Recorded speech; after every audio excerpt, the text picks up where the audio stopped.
Good morning. It is time for another how to ship video. Overnight we sold this Emerson VCR. Folks, when you list these things, first thing you need to do is test them, make sure they work. I keep a small TV on the other side of the shop, plugged in with cables hanging out of it. It's one of the real small ones. It holds not only RCA cables, but HDMI cables. So I'm able to test multiple different types of AV equipment with it.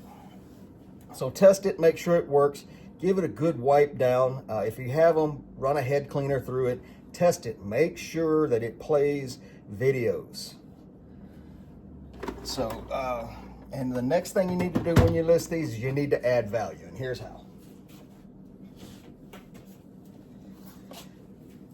Add a set of RCA cables and a blank VHS tape if you can get your hands on them. I find these at the Goodwill bins, or as is, or outlet, whatever it's called in your area. And in my area, anything that has anything to do with electronics is 59 cents a pound. So super cheap, doesn't cost much to add this to your listing, and your listing will sell faster. All right, now, my next piece of advice on shipping these things: never use USPS. I have about a 75% failure rate shipping them with USPS. They just, whatever their handling is, however their automated equipment handles the boxes, the VHS players just don't seem to survive them as easy. I use UPS. And UPS, I have over a 90% success rate of getting the item there without damage. So there's that. So I keep boxes in stock specifically for VHS and combo players. That'll be your VHS with your DVD player. If you can find those that actually record the DVD, those are about the best ones you can get. They don't bring near as much money as they used to, but they're still good buys. This is just a plain Emerson VHS player. So I use a heavy duty 18 by 12 by 6 box to ship these, and I get these off of Amazon.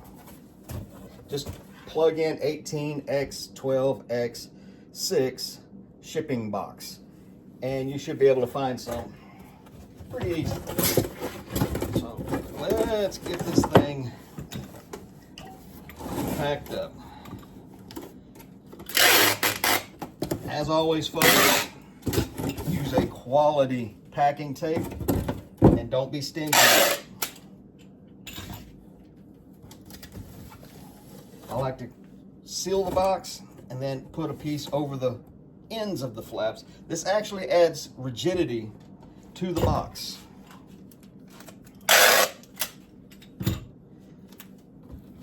Now, after doing that, I will put 3 more pieces of tape, one along either side, and then one more extra long piece. We'll get to why in a minute, right over the seal again. You can see that comes way down the box. All right, let's set our box aside for a minute and turn our attention to the actual VHS player. We are going to wrap it with bubble wrap in one direction.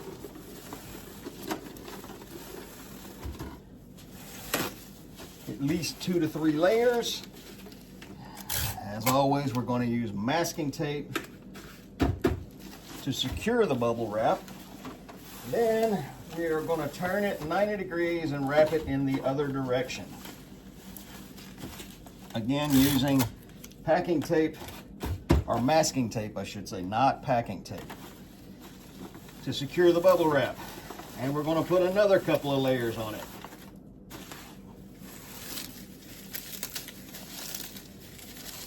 All right, let's see, there we go. And again, we are going to secure the bubble wrap with masking tape. And the reason we use masking tape is because it's easy for your customer to see it, and it peels off real easy. They're not going to go in there with a knife, cutting and pulling and yanking and risking damaging the item, at which point lot of times you're going to be held liable for that. So, and our next piece of advice, next thing we're going to do is we're going to take a pool noodle, cut some little pieces and split them. We're going to tape these over the corner. Vast majority of the damage you're going to get when a box is dropped is when it hits a corner.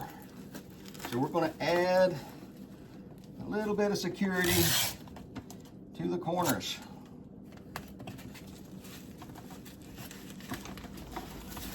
Rinse and repeat.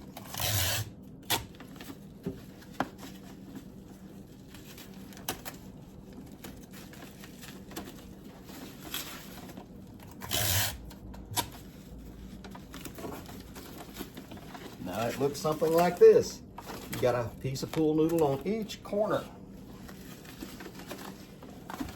And we're going to get our box. We're going to get some crushed paper. I buy big rolls of crushed paper. I get the 30, I think. Let's see.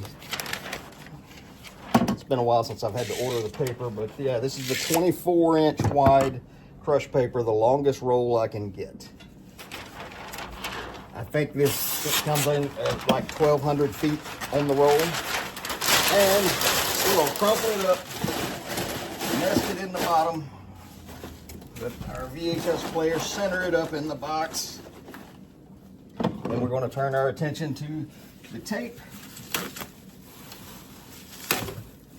and the cables. We're going to put our masking tape on some bubble wrap and just wrap up the cables.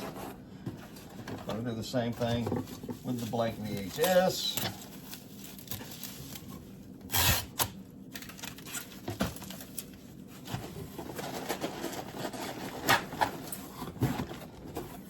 Then we're going to take smaller pieces, put them in on the ends and the sides, fill all the voids in the box.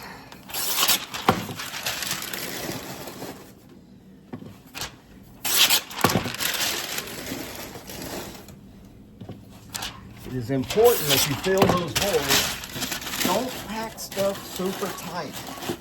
Packing super tight is almost as bad as not putting any packing in at all.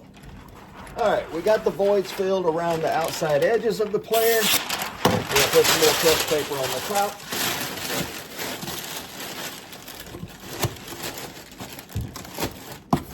And voila. Do the old shake test. Nothing rattling. Seal it up. This is why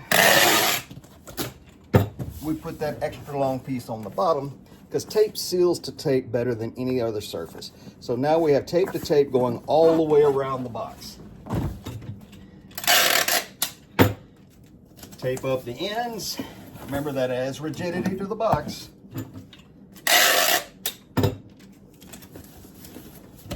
And a couple more pieces for good measure. And we just ran out of tape. I'm going to replace that roll and put that last piece of tape on there off camera. I promise you I will actually do it. And our next and last thing to do before we print is to get a weight. 6 pounds, 6 ounces, so we're going to use the 7-pound rate to ship it. And there you go, that's how you pack and ship a VCR.